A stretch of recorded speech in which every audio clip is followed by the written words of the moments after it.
লন্ডনে শাহরুখ কাজলের ভাস্কর্য আপ্লুত দিলওয়ালে দুলহানিয়া জুটি।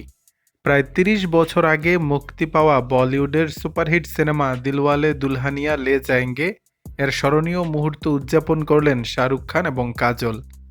লন্ডনের লিসেস্টার স্কোয়ারে সিনেমার আইকনিক দৃশ্যের ভঙ্গিমায় তৈরি ব্রোঞ্জের ভাস্কর্য উন্মোচন করেন এই দুই তারকা।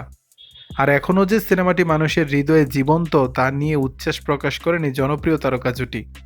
অনুষ্ঠানে উপস্থিত ছিলেন কাজলের দুই সন্তান, ছেলে যোগ ও মেয়ে নিসাও।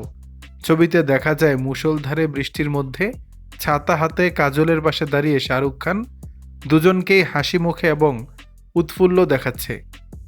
তাদের পেছনেই উন্মোচিত ভাস্কর্যটি চোখে পড়ে।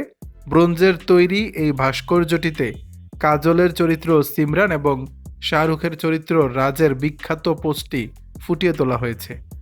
কাজল সাংবাদিকদের বলেন, এটি অবিশ্বাস্য। ভাস্কর্যটির সামনে আমাদের সন্তানদের সঙ্গে থাকা যেন পুরনো ইতিহাসকে নতুন করে জীবন্ত করার মতো। ৩০ বছর পরও দিলওয়ালে দুলহানিয়া লে যায়েঙ্গে যে ভালোবাসা পাচ্ছে তা সত্যি আশ্চর্যজনক।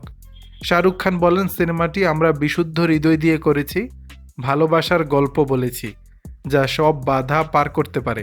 হয়তো এজন্যই ৩০ বছর পরও এটি মানুষের হৃদয়ে জায়গা করে নিয়েছে। কাজল ও আমি এই ভালোবাসা দেখে সত্যি আনন্দিত। এদিকে ভাস্কর্যটি উন্মোচনের সময় একটি ভিডিও ভাইরাল হয়। তাতে দেখা যায় ছাতা হাতে কাজলের পাশে দাঁড়িয়ে আছে শাহরুখ। কাজল তখন ছেলে ও মেয়েকে ডেকে আনার চেষ্টা করেন। ক্যামেরার সামনে নিসা হাসি মুখে পোজ দেয়, আর যুগকে দেখা যায় খানিকটা লাজুক ভঙ্গিতে। এই মুহূর্তটি সোশ্যাল মিডিয়ায় ছড়িয়ে পড়ে এবং ভক্তরা তাদের উদ্দীপনা প্রকাশ করেন।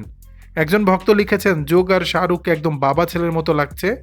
অন্য একজন মন্তব্য করেছেন, ৩২ বছর পরও শাহরুখ কাজলের আইকনিক জুটি এবং সন্তানদের সঙ্গে এই মুহূর্ত যেন এক সম্পূর্ণ গল্প তৈরি করেছে।